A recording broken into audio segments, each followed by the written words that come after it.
Hello, Internet, joining me. So, I just got finished watching the 2 episodes of Creature Commando that is out right now, and I wanted to make a video about it real quick. So, here is my very quick review about an hour of television that we don't have all the information on.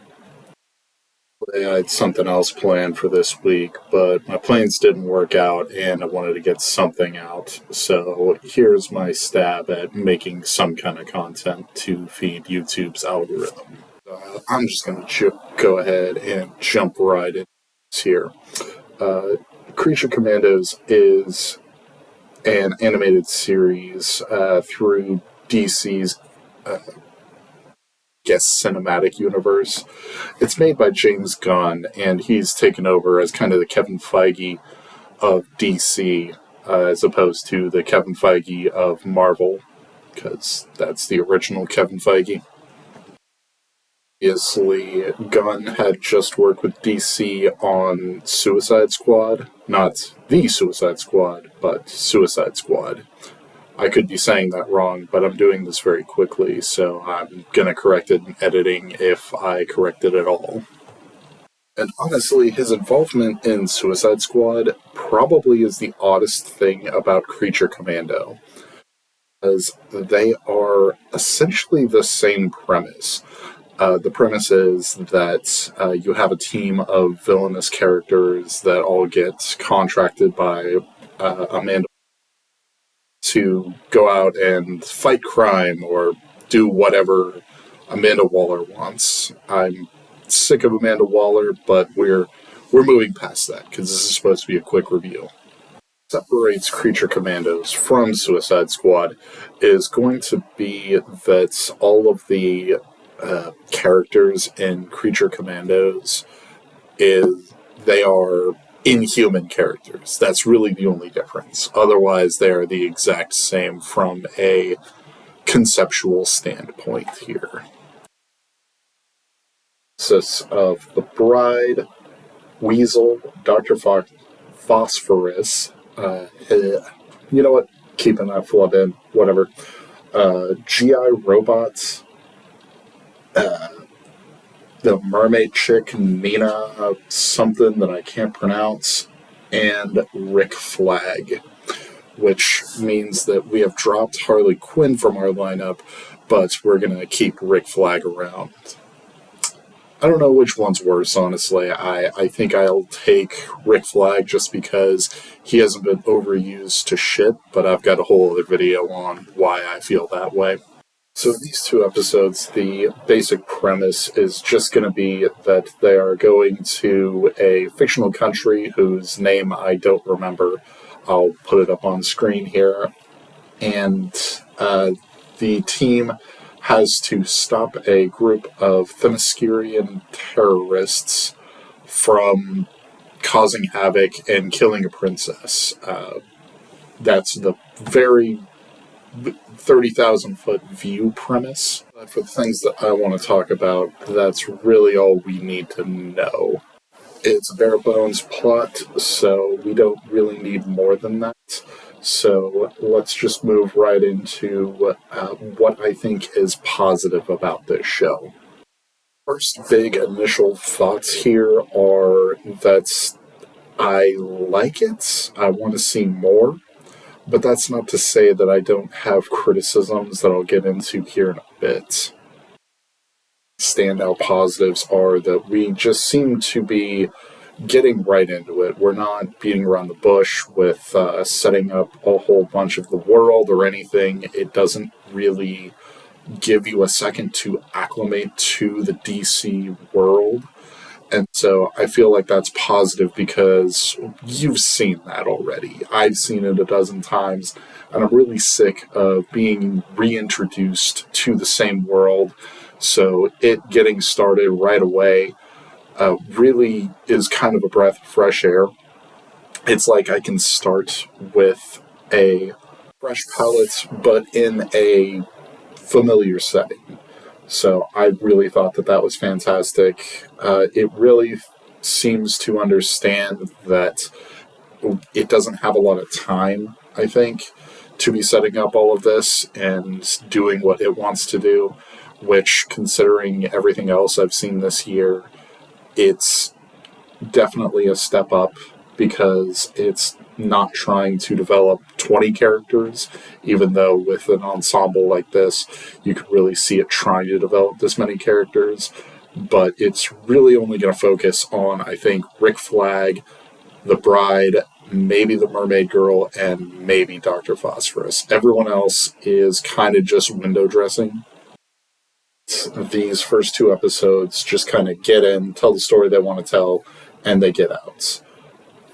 I've got a lot more thoughts on the Bride story, and in particular, Rick Flag's story, that I could criticize, but I'm not going to be criticizing those in this video. If this video gets any traction at all, I might try to do a follow-up after the 3rd or 4th episode's out, maybe do something akin to what I did with the Acolyte, but right now I think I'd like to move on to a couple of little criticisms, a couple of little gripes that I have.